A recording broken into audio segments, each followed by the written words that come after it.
or Brad, our former chair. But I am starting to wonder if this chairman's trophy might be jinxed, or perhaps, because it's been 3 years now, actually, that the winner of the regular season title has not won the Clarkson Cup, which, as we all know, is the most beautiful trophy in sports. Thankfully, there are a few ways to look at everything in life.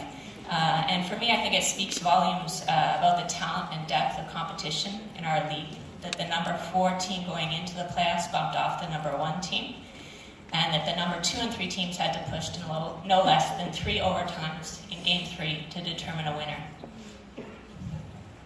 So Calgary, we did cry with you all week. I'm not going to lie. I'd like to start by congratulating all the teams in the CWHL this season on incredible performances all season long, and to the 2 clubs in this room tonight for getting here this weekend. Digit, I have no doubt you're going to enjoy Showtime on Sunday, and that the Red Star are also going to come out like the Red Dragons they are. And Markham, thanks for the early elimination holiday. Chelsea, I'm not going to lie, that my pride hurts just a little bit to be beaten by a rookie GM, but you and the newly minted Markham Thunder organization deserve all your success this season. In truth, there's always good reasons for a playoff berth, and I wish both of these teams great luck in the Clarkson Cup final on Sunday. I read recently in a book that the etymology of the word competition actually means to search together, which surprised me. So this year I feel our fellow CW teams did exactly that, and it's a real sign in the true growth of our league that all of these clubs are so competitive. The Clarkson Cup weekend is our biggest annual showcase, and it's a privilege to participate in the final game, the big dance, even more so to win the beautiful trophy. It really is the nicest one in hockey. Having had the experience again last year after a little bit of a dry spell, we know it's both a great responsibility and a lot of fun for the organization that wins it.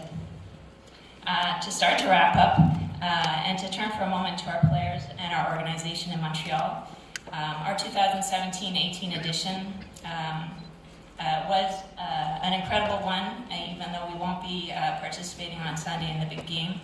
Every season is a marathon, as you guys all know, and to finish at the top of the standings truly is something that we're proud of. Despite a heartbreaking playoff run and our fair shares of ups and downs, I'm really proud of what we achieved this season again in Montreal. We had several veteran players, including Anne-Sophie, who broke a CW milestone this year with 100 goals, was it? 100 goals.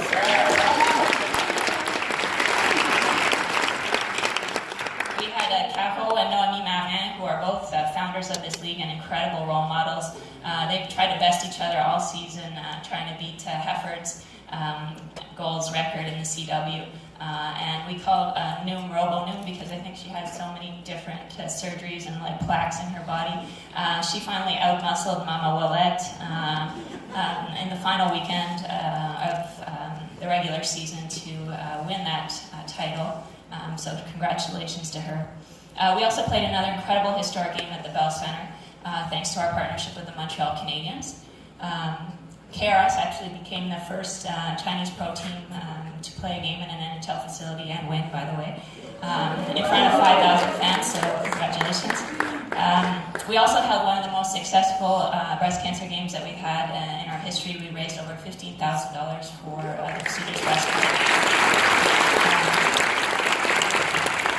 We also had a lot of new and very talented faces join the team, even though we do have a very veteran club, so hello MASH. In that brain. We also had a first cross-continental trip to China, which many of you also did. And after bumping into the Cirque du Soleil people in our hotel in Shenzhen, they were launching their first show. I can confirm to you that Quebec's 2 greatest exports in the world are officially hockey players and circus people. We not only met our business objectives in Montreal and our fundraising total to the league, but we also surpassed our social media and marketing benchmarks, and that for us is important too. All of this would mean nothing without growing the fan base and community behind us that helps us succeed in every new game day that we host in Montreal and any initiative that we launch, and in building an ever more fabulous future for the Canadiens. So lastly, I just want to say a big thank you to our players, our coaches, our hardworking staff, One of the things we have no shortage of in Montreal is good people who love the game. So to our players, to all our players here, and especially my players in Montreal, you guys are fantastic. You do everything for this game. You wear the C on your heart, and you play your heart out every single game. I know we're a hard team to beat, and that's because of our players. So thank you to everybody. Thank you to everybody here, and good luck this weekend.